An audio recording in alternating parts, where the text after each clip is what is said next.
Good morning. You muted.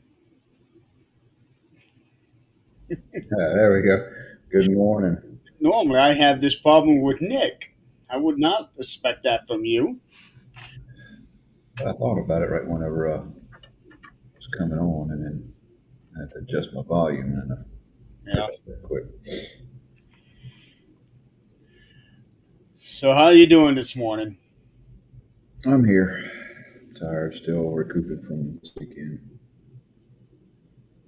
Yeah, well, this will be a short and sweet show. Body feels a lot better than it did Saturday, but still a little sore here and there. But Boy, that went on for a long time. But then again, we had two nights to cover too. yeah, pretty good for the amount of time that we were on compared to what we had to cover. So Right. Well, today is a very special episode. This is an idea that we've been kicking around for, I don't know, a couple months now. yeah, yeah.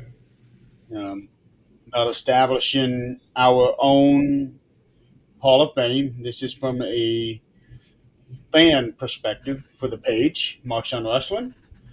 Um, we just hadn't gotten around to, establishing a criteria and, merit system, this, that, and the other.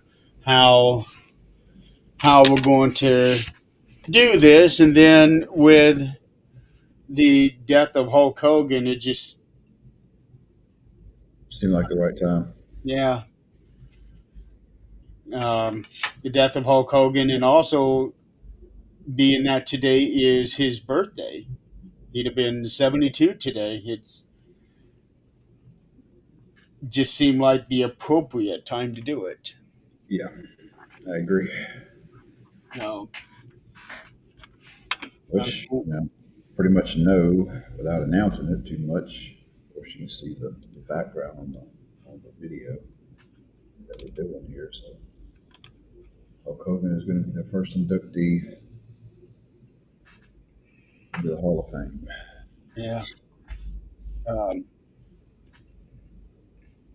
although I haven't really told you this, but I've been kind of wondering, should we do it under the Marks on Wrestling or under Universal Wrestling Network? I'm kind of leaning towards Marks on Wrestling, but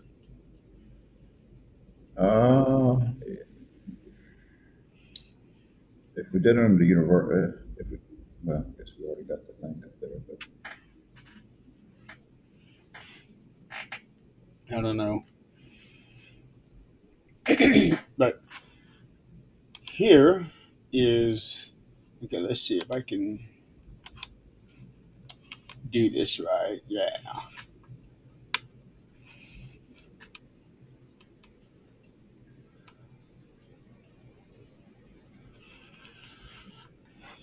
So Hulk Hogan, um, born Terry Jean Belair, 1953, died just 3 weeks ago. Um, yeah, still see it doesn't seem real. You know, yeah, it seeing still a hasn't. statue. Yeah, it still hasn't really set in. Because he's one of those guys that was so larger than life that um, you just can't imagine him not ever being around. Yeah. Um, there was a thing on MSN yesterday that I commented that Hogan was the superhero that we needed in the 80s and ended up being the supervillain that we needed in the 90s. Um, it's hard for one wrestler to try to transcend wrestling once in their career, but this guy did it twice. Yeah, when his heel turn, of course, before that, he was kind of the backbone wrestler of WWF at the time. Mhm. Uh, you know, Even if you didn't watch wrestling, everybody knows who Hulk Hogan was. Yes, he did. Um, and then the heel turn at WCW with the whole NWO was like a major, major shock because nobody would ever thought Hogan turned heel.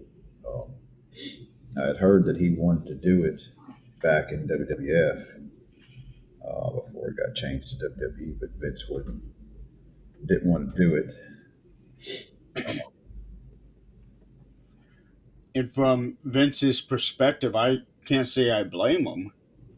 Yeah, because your whole brand is built around this guy for many, many years. Um, so I can see that, but if you marketed it right, which I guess it was the right time Yeah. uh, when it did happen, and the way it exploded, because the NWO became huge um, around that time. Yeah, So, I don't think that a heel turn, unless it was the NWO, I don't know if a heel turn would have worked under any other circumstances. Now, I know around 92, 93, a portion of the fans were getting tired of him, but there was still a very large portion that just loved him dearly. right, and I think when it happened and how it happened worked really great. I don't think it would have had the same impact if he had turned heel in WWF uh, before he had left for WCW. Um, with uh, the big heel thing in the Attitude Era, when after the Montreal Screwjob, Vince saw that saw that he could make a lot more money being a jackass than he could being the good guy, as far as Vince himself, and One just a perfect time for him to kind of be the bad guy, which I don't think the Attitude Era would have been as good. The feuds with him and Stone Cold, um, was huge. Yeah, the Attitude Era, I don't think would have gone as far as it did had it not been for Hogan, because Austin 316 started. The Austin 316 promo was just 2 or 3 weeks before Hogan turned heel, but I think that is because of the NWO. Um, that was when Vince came out and did the whole, we're not going to insult the audience intelligence. We're going to come up with a new attitude, a little more, be more modern in our storylines. Um, and I think all of that stemmed from how things were going over in WCW with the NWO, with it being reality based. And now, Right.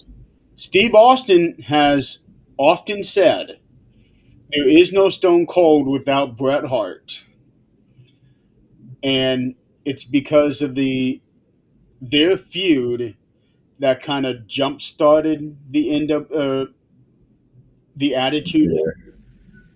But I really believe that it is the NWO that truly started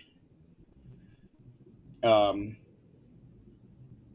that switch.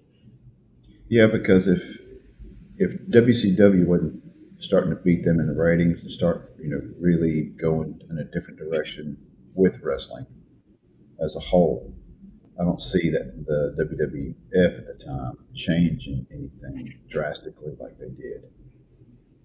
Right. So Uh, it's kind of that thing: if it's not broke, don't fix it. You know, WWF at the time was broke. They were losing ratings because of the NWO and what WCW was. So it's like, well, we got to do something different. yeah, and who would have ever thought um, WCW would be beating WWF at the time?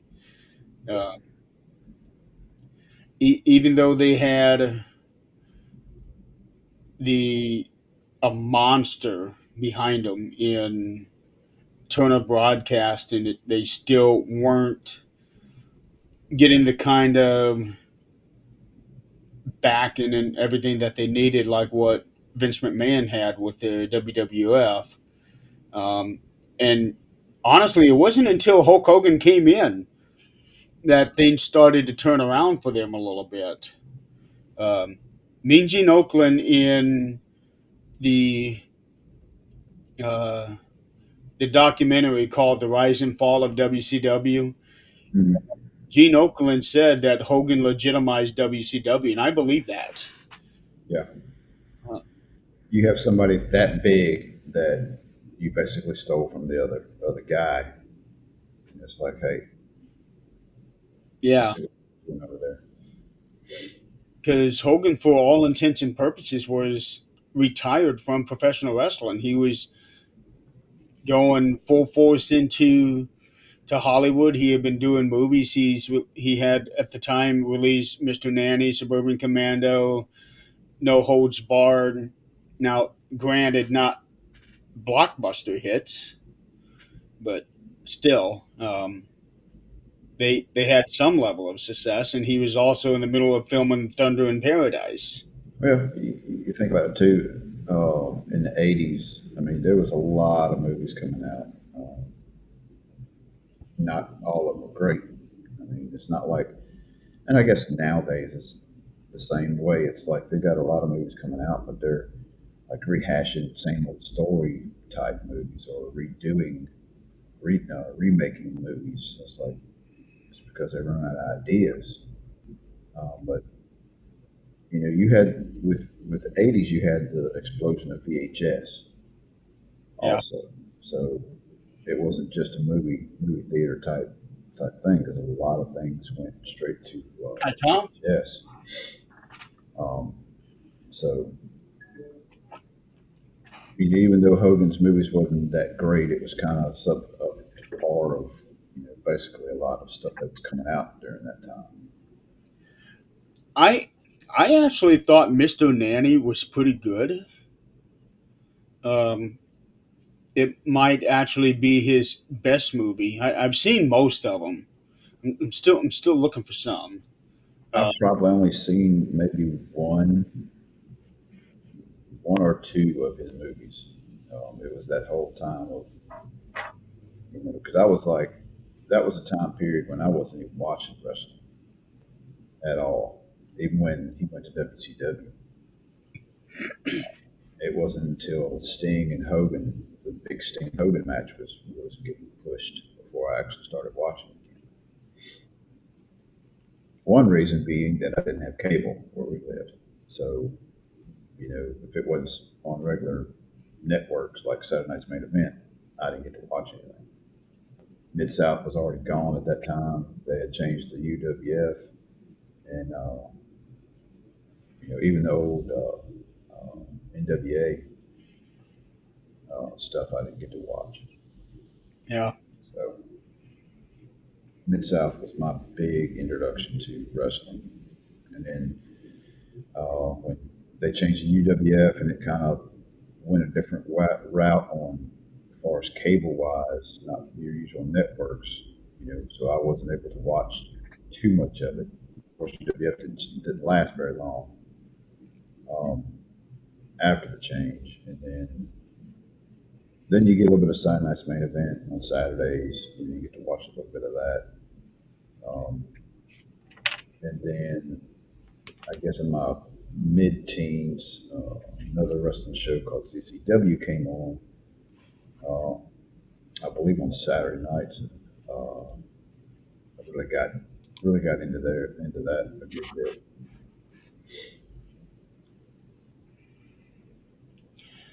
Um, But as many times as people get tired of Hogan, you think that because to me it seemed like he kept the title, he kept getting the title or had the title for a very long time, which is really not the case. He was only 6 time at WWF or WWE. Um, looking back, it seemed like he had it a lot more than that. well, when you consider the length of time that he Oh, had, Tom. yeah, oh yeah, he was in Rocky 3 as well. Yeah. That's really what jump started his career. Um, he was already going by the name Hulk Hogan then, I think. When yeah, he was. Well, I saw a video yesterday, got popped up on my feed. Andre um, meeting Hogan kind of for the first time on screen. Freddie Blassie. Um, they were interviewing Andre, and Vince was talking to him about being this undefeated guy. Eventually one day you're gonna run into somebody that is probably gonna you know be your equal, possibly beat you before you retire. And that's when Blassie come out with, of course, then Hogan, and he was a heel at that time. And of course, them two started jawing off at each other Hmm. and all that. So, but this was when Andre was, had the full head of hair. He was a lot smaller, a lot thinner. Yeah. He could still move. Um, when when looking at the length of time that Hogan was the champion, I was kind of surprised by this, but I guess really I shouldn't have been. I looked at the WCW World Title, and Hogan is the only one to hold the title longer than 300 days, and he did that twice. So At WCW. in WCW, yeah, when he beat Ric Flair for the title in his debut match, he held on to the title for 469 days. Um, and then when he won it back after turning NWO, he held it for 359 days. And No, let's see, the next longest reign below that was Vader, and he had it for 285 days. So already Hulk Hogan, just between his two reigns, was 800 days, which still doesn't quite add up to the reign that he had back in the WWF when he had it for 1,400 and something. Um, but that's still a two pretty lengthy reigns right there. yeah. See the first one. Well, Um, WCW seemed to do that a lot too. When big names would come into the company, they'd get a title shot right off and basically take the title. They did the same thing with Big Show. yeah, Hogan wins the world title in his debut match, which not really that surprising. Um, but it was a sign of it was a change of everything that we knew because nobody would have ever suspected him going to WCW. Right. Um, but in a way, it really kind of rejuvenated professional wrestling as a whole. Him doing that. And I think TNA was looking to do the same thing, but by then Hogan was already in his 50s, so he wouldn't have been able to do what he could in WCW. Even though they had that name recognition, it still wasn't enough. Um, It was just a different. It was just a different time. yeah. Um,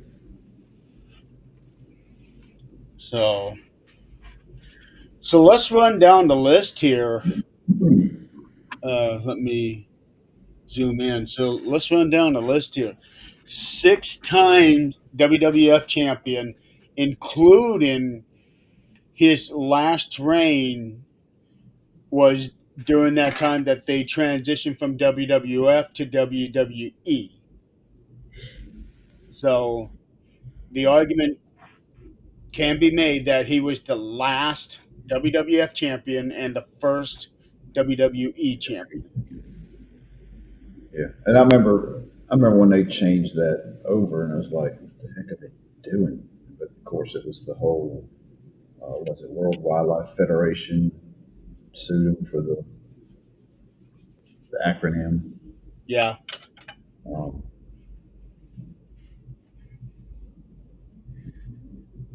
yeah, that was a weird time when they changed when they were forced to change the name and they had this "Get the F Out" campaign. hmm Um,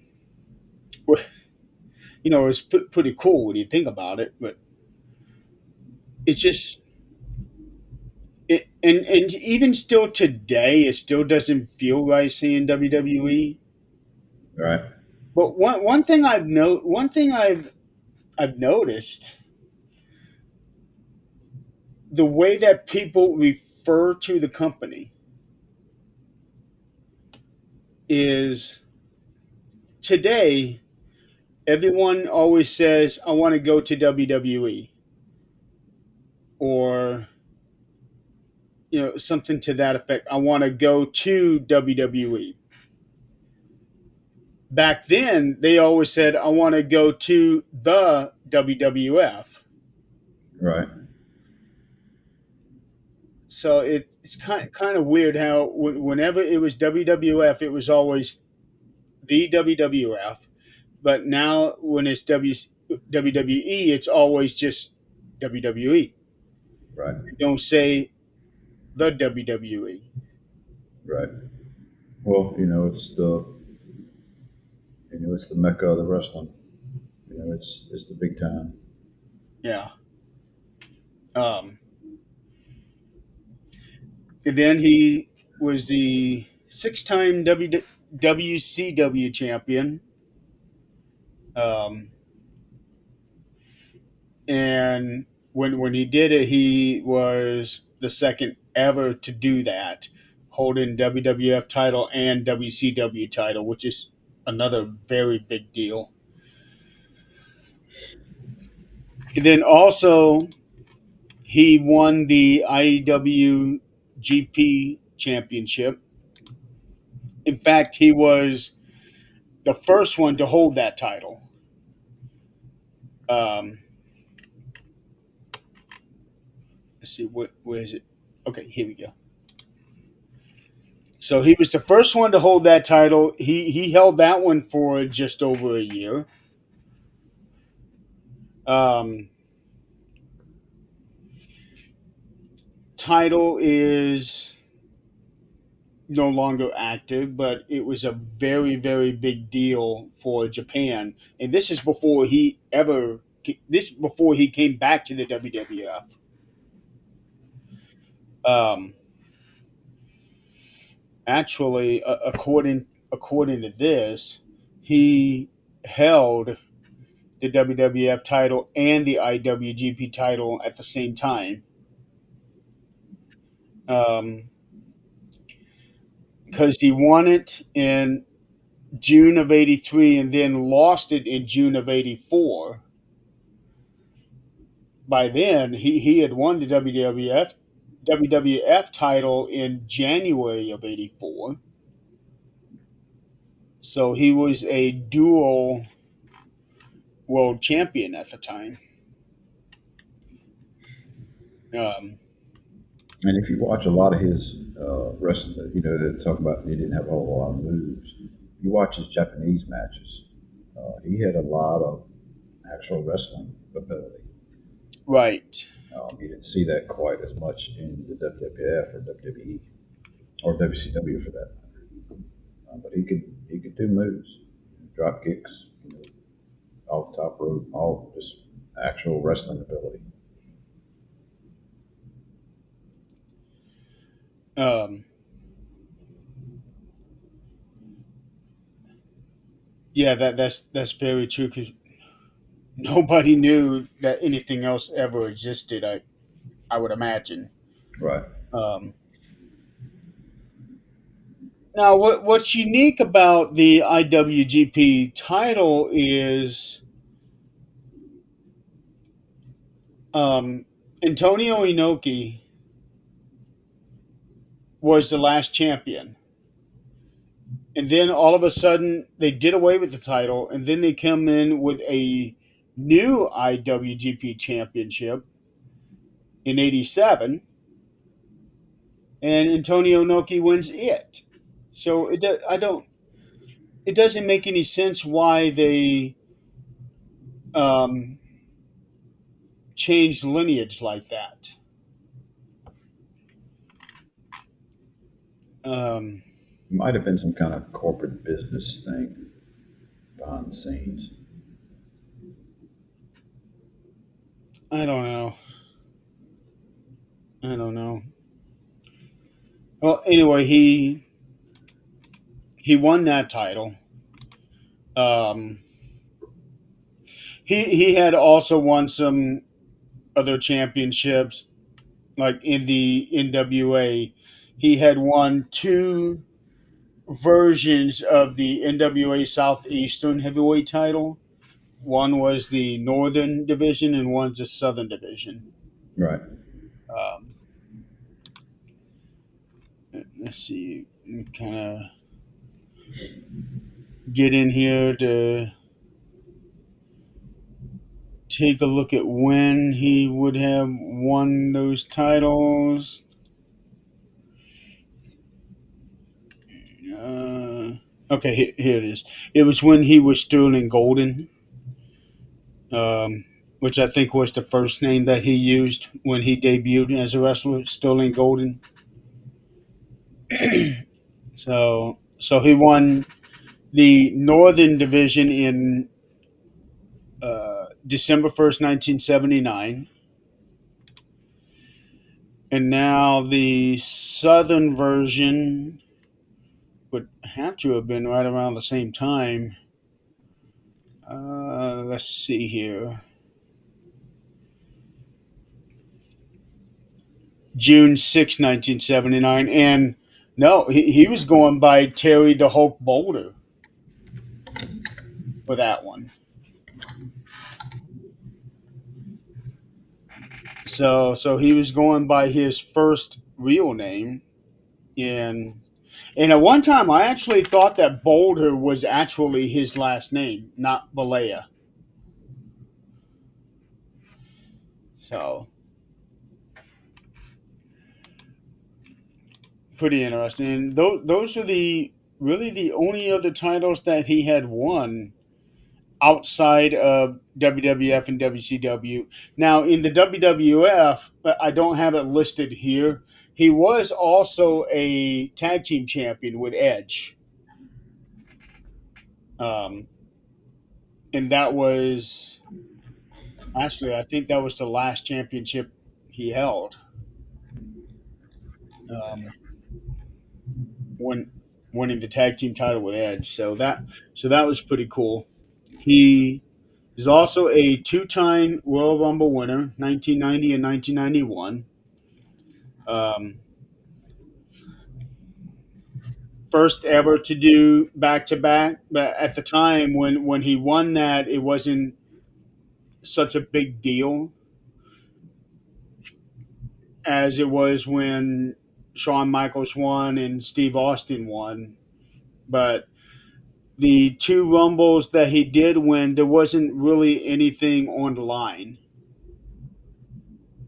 Um, he was already the WWF champion when he won 90, and 91. Originally, Andre the Giant was supposed to win, but he wasn't healthy enough to even get to the match because they were going to have him come in at number 30 and win, just so that they can say that he won a Rumble, but he just was not healthy enough. So Hogan ended up winning again. Um, and that was also the first instant where, even though it wasn't a stipulation, where the winner of the Rumble challenged for the world title at WrestleMania when he went after Sergeant Slaughter. Um, Now, three-time Wrestler of the Year and four-time Match of the Year. That is from the Pro Wrestling Illustrated, their year-end awards that they Hmm. with the fan votes. Hogan um, did that three times. Let's see here. Oh, that's the wrong one. Okay, here we go. So, Wrestler of the Year was 1987, 91, and 94. It's actually kind of surprising that it was 94, considering he only wrestled in the last 6 months of the year. Um, I'm trying to see what he has to get now. and and Bret Hart was the world champion for most of '94. So I'm a little surprised that he didn't get it, although he was first runner up in '94. But 87, 8, 91. Oh yeah, that's a hands down thing. Hogan earned it. Now, match of the year. The interesting thing about that is people have always said that Hogan was never really a great worker, a great wrestler. But if you look at his matches in Japan, he could go. Yeah, Um, it may not be fluid like some of the other guys, but Hogan was a big man, so he's not exactly going to be moving very fluidly. Not like Shawn Michaels or Chris Benoit. Um, but the four matches of the years that he had was 1985, and that was the main event of WrestleMania. So Hogan and Mr. T versus Roddy Piper and Paul Orndorff. 1988, and that was his match against Andre the Giant at the main event where they did that twin referee thing. hmm yeah, I remember that one well. So that was voted match of the year. 1990 was his match with the Ultimate Warrior, which, That was WrestleMania 6. yeah, um, I have always said his two greatest matches were against Warrior at Mania 6 and Randy Savage at Mania 5. And then his last match of the year was in 2002 against The Rock at Mania 18. Yeah, that was a very good match. So so right there, Hogan also became the first to win match of the year in three different decades. I think Shawn That's Michaels might have been the only other person to do that. Um, let me let me double check here. So Michaels in the '90s, 2000s. Okay, yeah, Michaels did do that in three different decades as well. in the 90s, 2000s, and 2010. So that's technically considered a new decade, though we all know it's not, but you know, whatever. Um, so for somebody to be considered not a great worker to have four matches of the year, I'd say that's it's pretty damn good. Yeah, and if you go on the wiki, of course, they got a whole separate Wikipedia uh, section just for his accomplishments, and I some of his saw that. accomplishments. It's like it just goes on and on. We could talk about this thing for 2 hours easily with just all his accomplishments and all. You know, that's just the wrestling part of it. That's not even the movies and the endorsements and all the other stuff that goes along with it.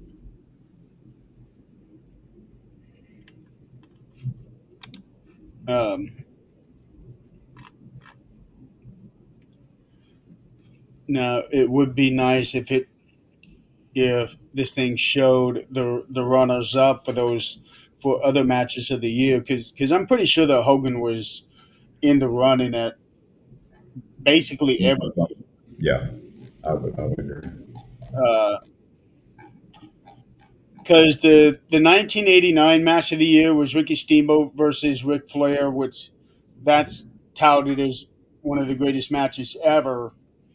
I would imagine that Hogan and Savage were at least in the top three runners up for that year because that was a great match.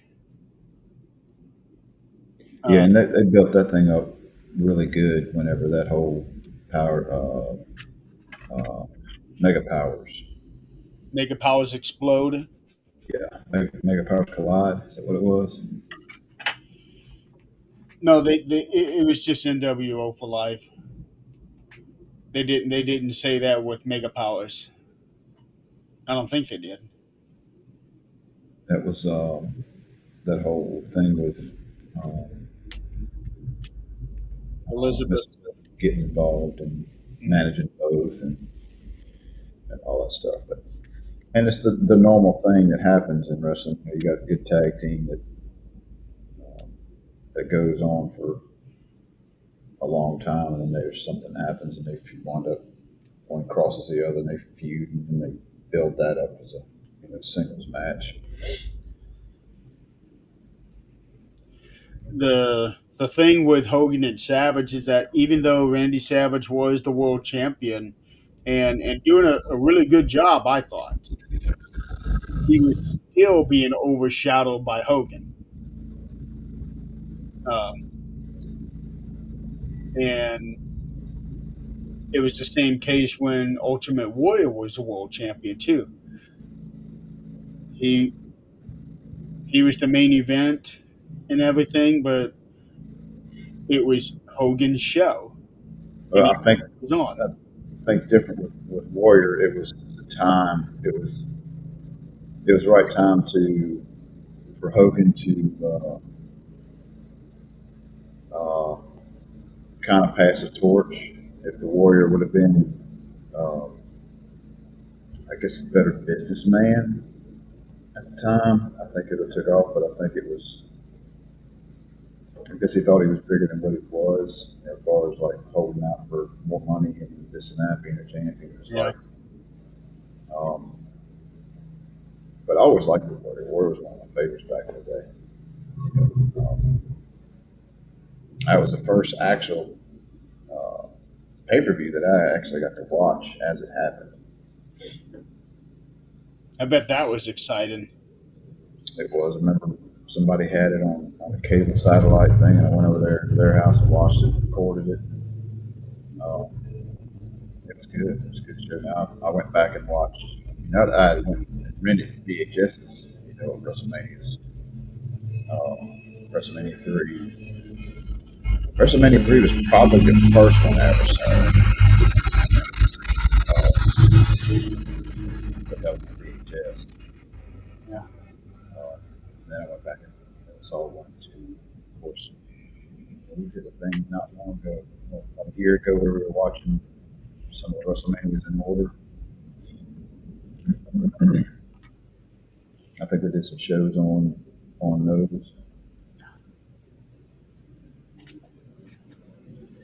I I didn't get into wrestling until a year and a half after the match with Warrior.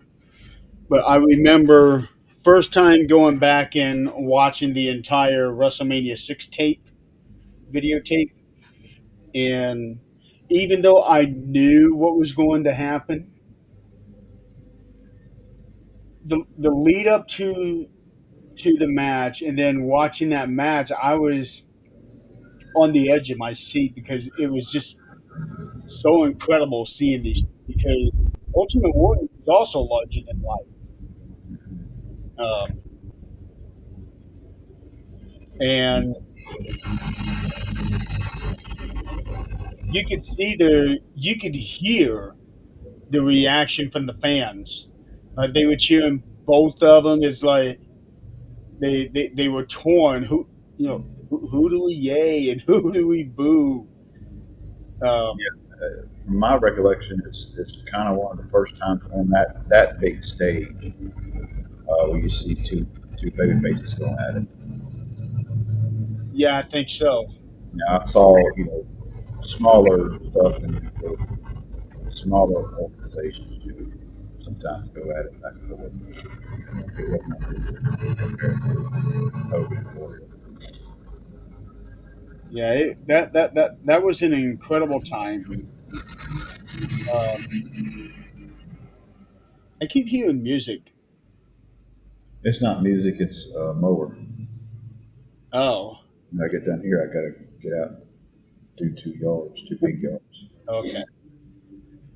Um, but yeah, that was an incredible thing. And then also there's WrestleMania 18 with The Rock. That was just mind blowing because he went in as a heel, and the fans were not having that. So Yeah, that was a great match. yeah, um, and then there's that spot where they're standing nose to nose and they're looking back and forth at the fans. There's a reason why I have that clip in our intro because Yeah, that is such an iconic moment.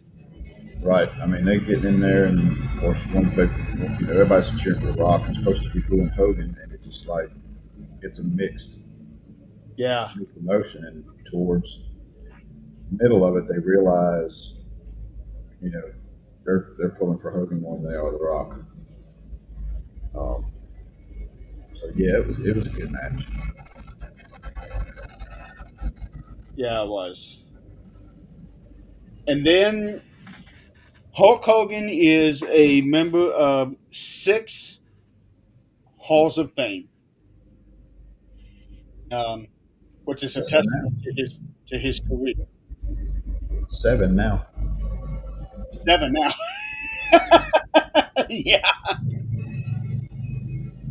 He is part of the International Professional Hall of Fame.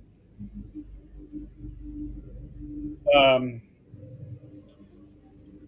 al- Although it's not called a Hall of Fame, but New Japan Pro Wrestling has what's called the Greatest 18 Club, which is basically a Hall of Fame, and Hulk Hogan is part of that.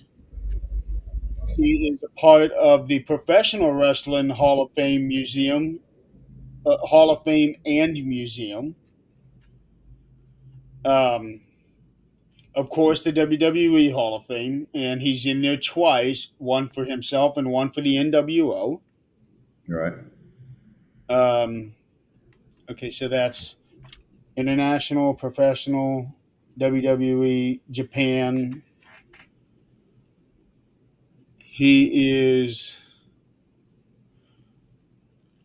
also in the Wrestling Observer Newsletter Hall of Fame.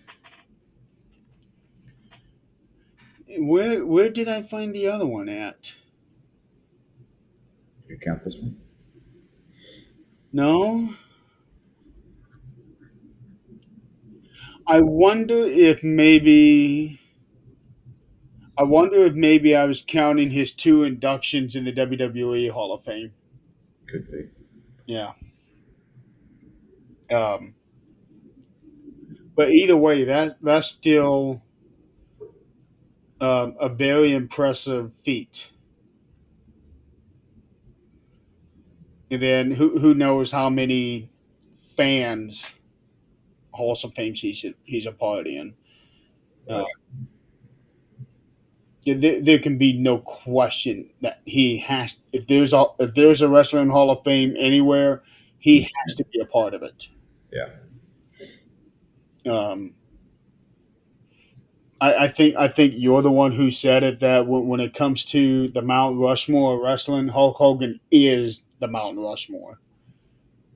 I think you said that, didn't you? Might have. I don't remember. I do good to remember what I did last week. Yeah. Well, Hogan is the whole damn mountain, Yeah, you don't have wrestling without him. right?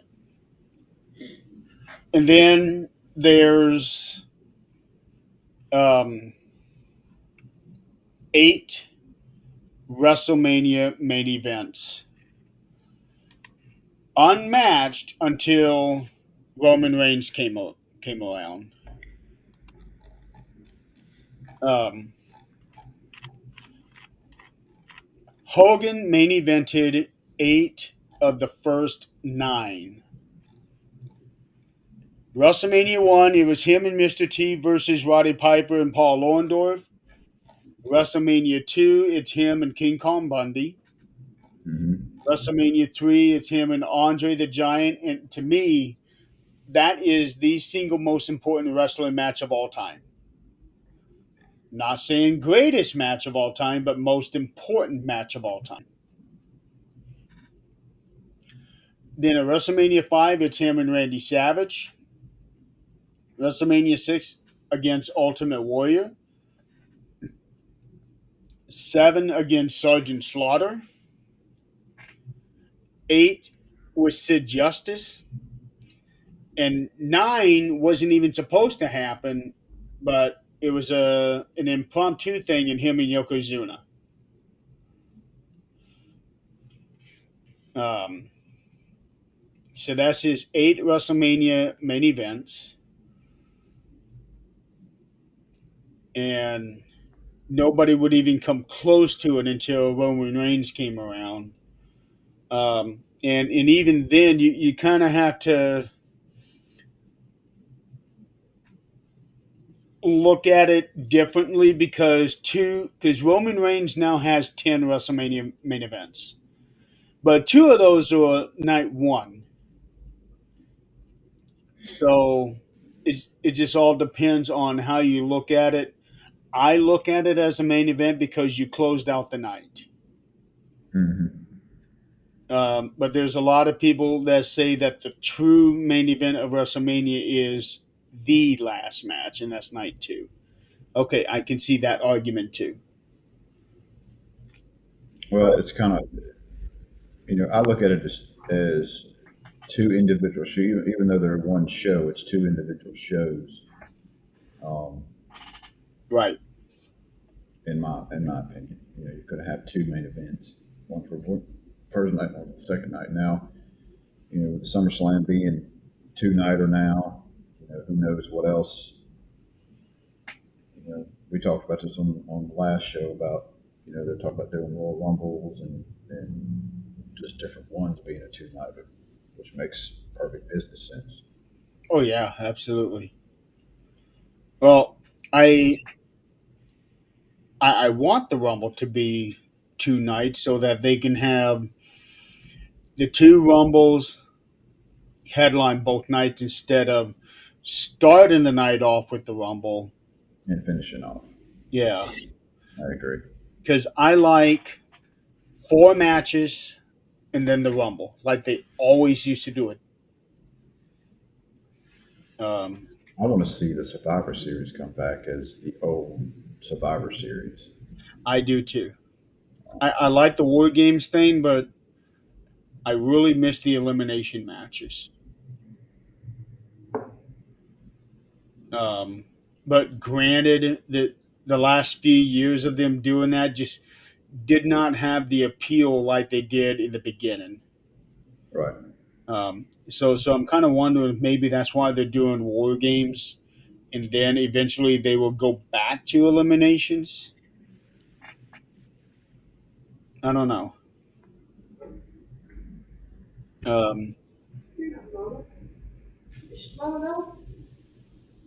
but another thing to consider, when you're talking about main events, the first WrestleMania Hulk Hogan main evented, the first Survivor Series Hulk Hogan main evented, first SummerSlam Hulk Hogan main evented. Um,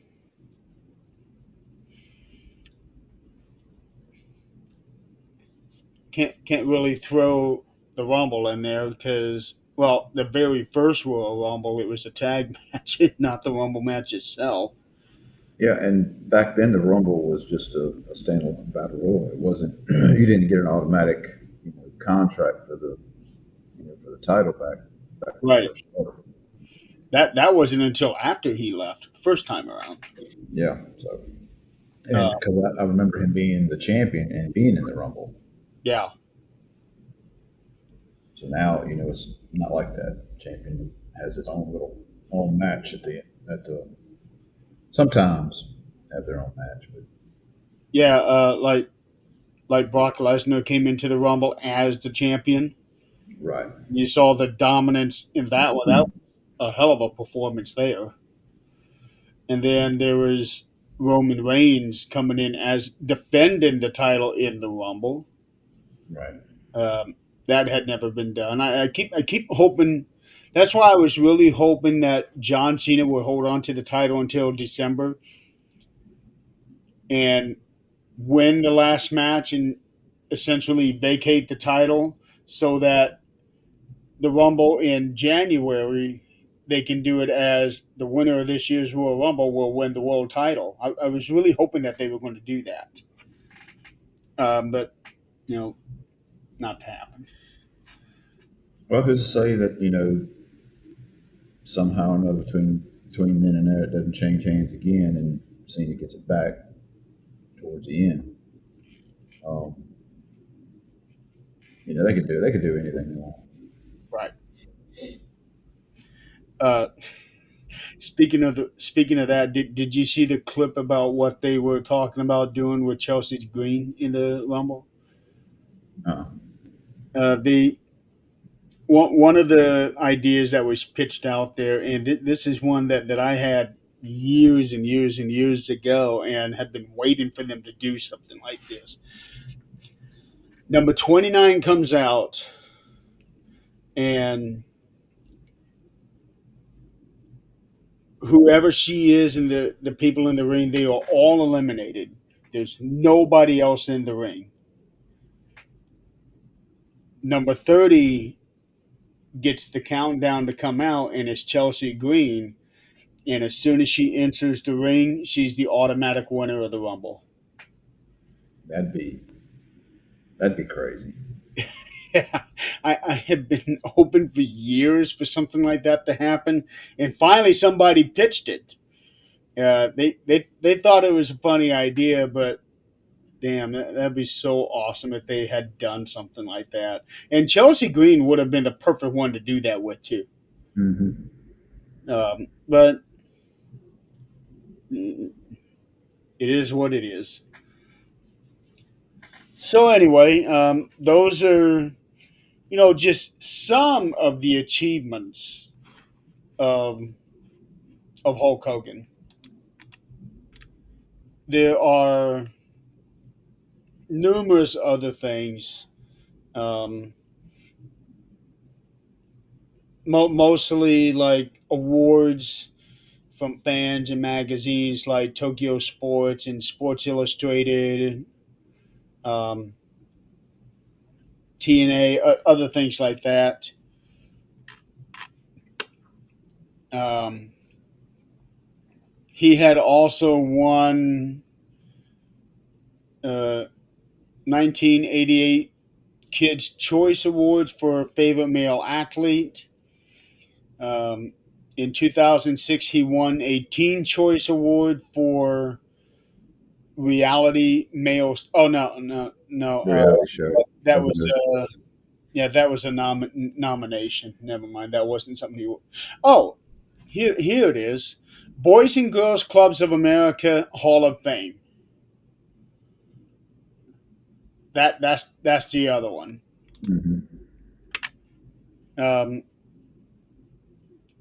so he's in that Hall of Fame. So there's that. There's your six. There's your six. So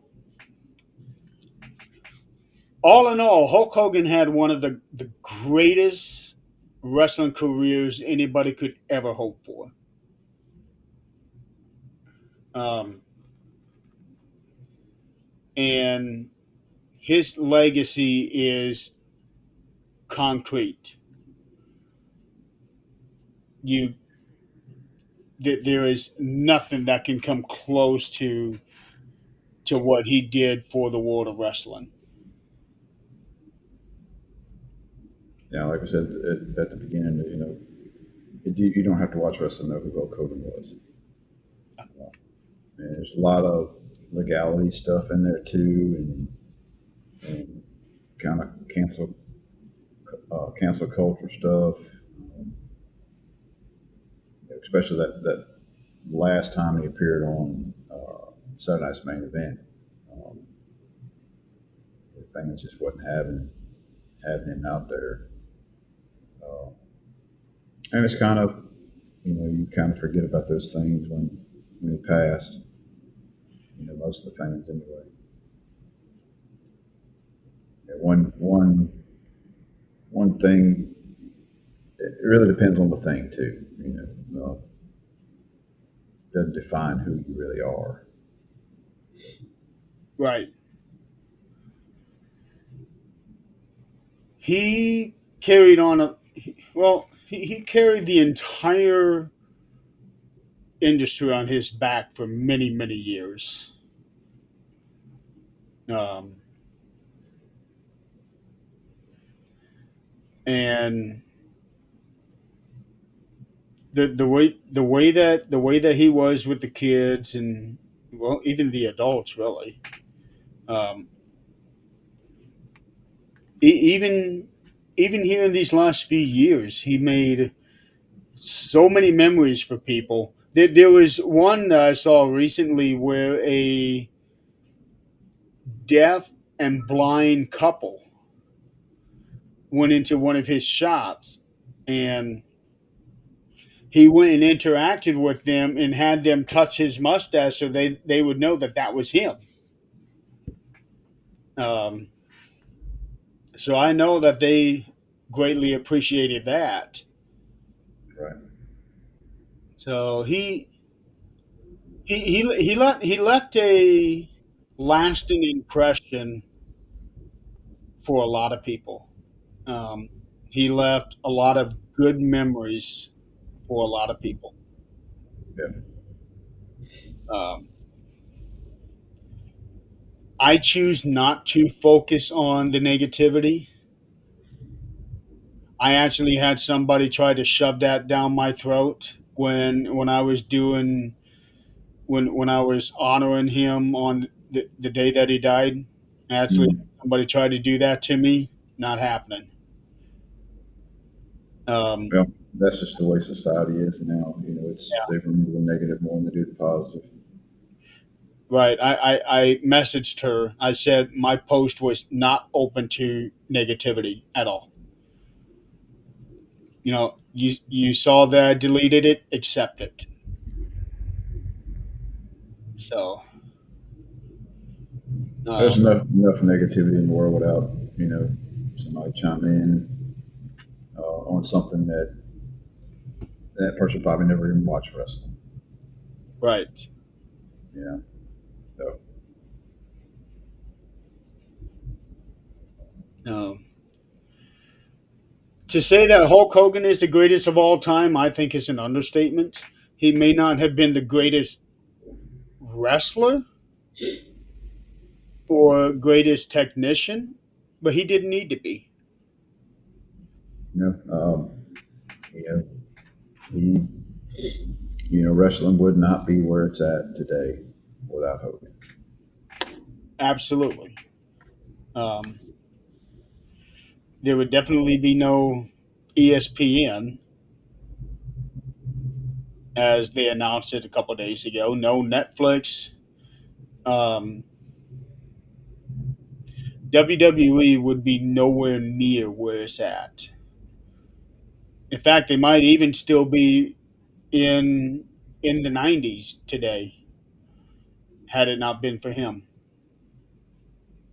Yeah, everything kind of fell in place back when McMahon started pulling the top guys from different territories.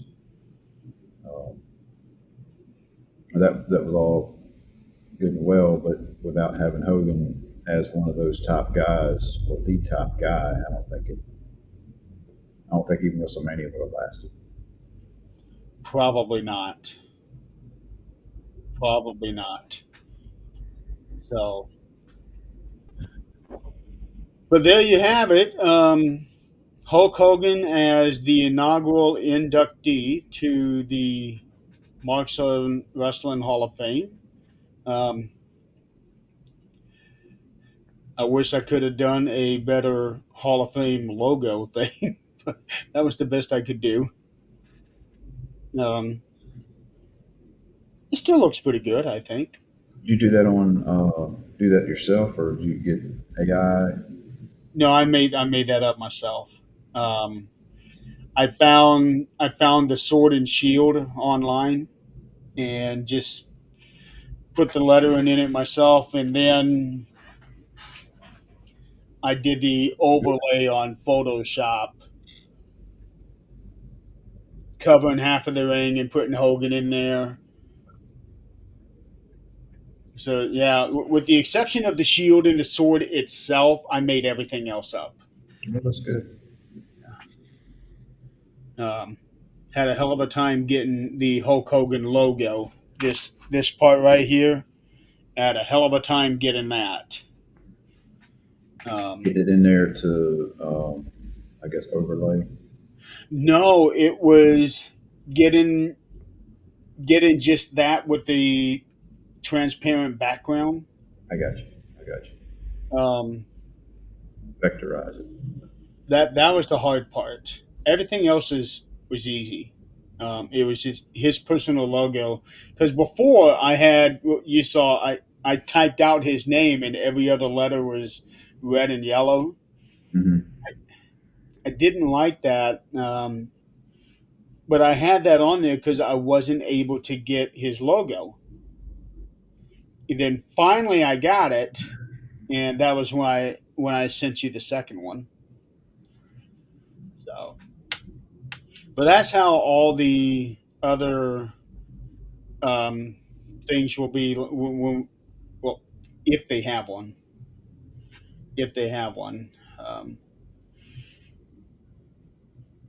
but most of them should, I think. So, so there you have it. The first inductee into the Marks on Wrestling Hall of Fame, Hulk Hogan. Um, a happy birthday to Hogan, Terry Bollea. He would have been 72 years old today. Um, and now he's well, there's conflicting reports. One saying that he's been cremated, and one saying that he has not been cremated. So, so I don't know what the deal is there. Um, but either way, it's like With what, huh? with him, you know, I would say you got to have some kind of memorial spot for fans and all to pay respects and all.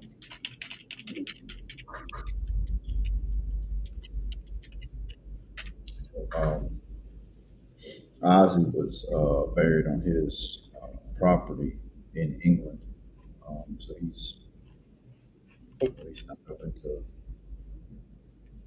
open to fans coming by. I'm sure, I wonder what WWE will do as far as a memorial type thing, like a statue or anything. I wonder if they'll actually do anything, or they're just going to kind of shy away from that because of the negativity. So, Hi, can you come help me real quick? Okay, with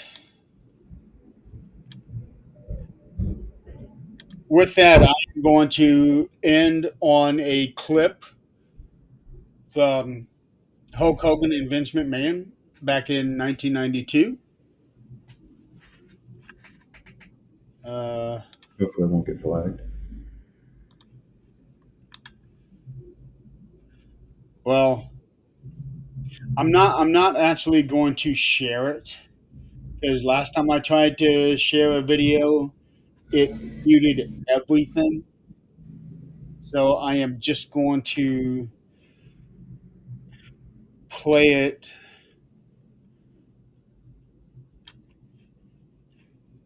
I think from this spot, there's only like 20 seconds. So Okay. All of us, your Hulkamaniacs. here we go. Okay. And whether or not this is your last match, I'd like to say that on behalf of all of us, your Hulkamaniacs, thank you for the memories, thank you for the inspiration, and thank you for Hulkamania. Thank you. I don't think I could have said that any better. Nope. All right. And definitely thank you for the memories. So until next time, um, whenever we do our next show, Yeah, we're in the in the works of getting the list together for future Hall of Famers. Jeremy's got his 10 picks, and I got to get my 10 picks and send over, and kind of go from there. yeah. And yep, we'll figure it out. So, all right, Donald. Well, you have a good rest of the day, relaxing if you can. Yeah, it ain't that. I got 2 yards to cut. Oh man, and you're probably sore as hell too. I feel a lot better than I did. Yeah. Oh well, good luck with all that. Well, you have a good day, and I guess we'll see you next time. Yep. Everybody that watches this show, thank you for playing along, and we'll see you guys later.